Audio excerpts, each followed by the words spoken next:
Nova sezona praktično počinje prvim velikim kontinentalnim derbijem. Sudar moćnih za prvu Evrotitulu. Superkup Evrope, Real Madrid, Manchester United. Fizzling fireboxes as Thomas filled up with water. He felt very happy.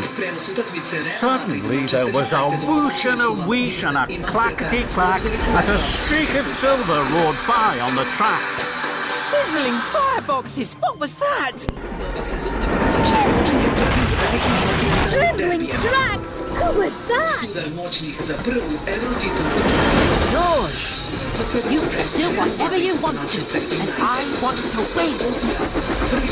Thomas was huffing up a steep slope. He was puffing and panting, and his axles ached. At last, he reached the top. Hooray! I did it! Then there was trouble. There was a clang and a prang. Thomas gasped. Cinders and dashes! I've broken my brakes! Thomas's wheels started to whir and to wobble. He flew faster and faster down the hill. Oh no! Oh, help! Thomas raced down one hill and rattled up the next. Help! I can't stop! Thomas's heavy trucks pushed him on and on through a junction where Spencer was waiting. Blistering boil! And into some potato trucks. Potatoes bounced everywhere, but Thomas sped on. Into a flatbed of jam barrels. Sticky jam flew in the air and landed all over Thomas. But still he went on and found himself rolling along an old rickety track. Ahead, Thomas could see a thick wall of bushes. Fenders and funnels! How can I stop? With a scrunch and a crunch, Thomas crashed into the bushes and came to a stop. Flaming fireboxes! Towards Percy. Out of my way! Express coming through! Out of my way! Mail coming through! But Gordon didn't get out of Percy's way. Suddenly, Percy was worried. Oh my! Oh no! Oh help! Whoa! Oh! Gordon swerved and swayed into a siding. He bashed the buffers and toppled off the tracks. Percy felt terrible. Now he didn't feel bold at all. He felt very silly. Thomas chased James all the way up Gordon's hill. Then there was trouble. Thomas rattled and raced down the hill. Stop, James! Thomas's flatbed jiggled and joggled. The Star of Knapford wiggled and wobbled. Thomas was worried. Cinders and dashes! This is fast! Thomas applied his brakes. His wheels squawked and squeaked. Sparks flickered and flashed. At last, Thomas screeched to a stop. The Star of Knapford flew high into the sky.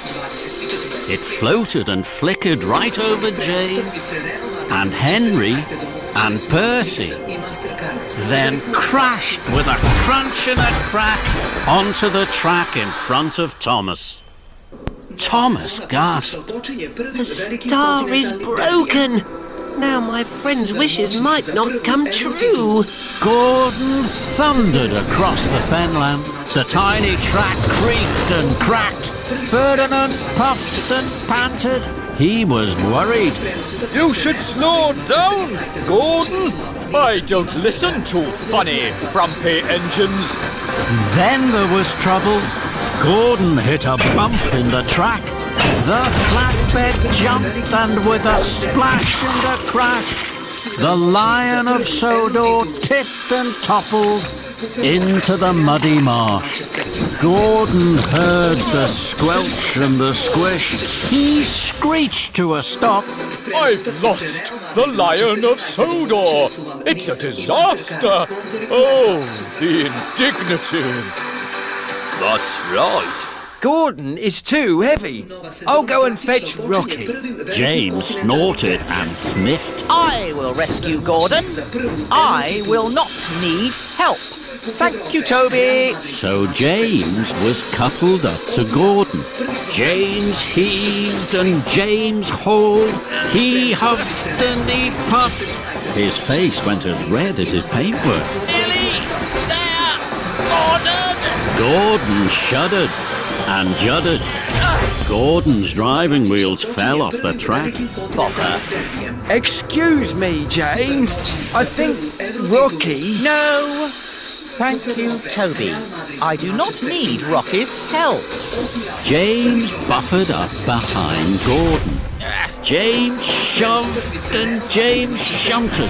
He huffed and he puffed. His cheeks went as red as his paintwork. Nearly there, Gordon. Then there was trouble. The track creaked and crumbled. Then it cracked. Gordon groaned. Oh, the indignity. What we need is speed and spin. Back up and watch the rescue. So James backed up. Toby backed up. And Gordon waited. Then James pumped his pistons, his boiler bubbled, and his firebox fizzed. Rescue engine to the ready! James roared and raced down the track. He hit Gordon's buffer with a biff and a bash and a terrible smash. Gordon the Grand had toppled off the track into the muddy fen, and James the rescue engine had splished and sploshed into the mud after him. Oh, the indignity. Oh, my paintwork! The coast track was flat and fast. Percy was pleased, but Thomas was worried. The wind has started to whip and whistle. It puffed and it huffed the balloon up in the air and away. Cinders and ashes. Flatten my funnel. Thomas and Percy were late for the show. They wheeshed and they whooshed like the wind. The big balloon bobbled and wobbled.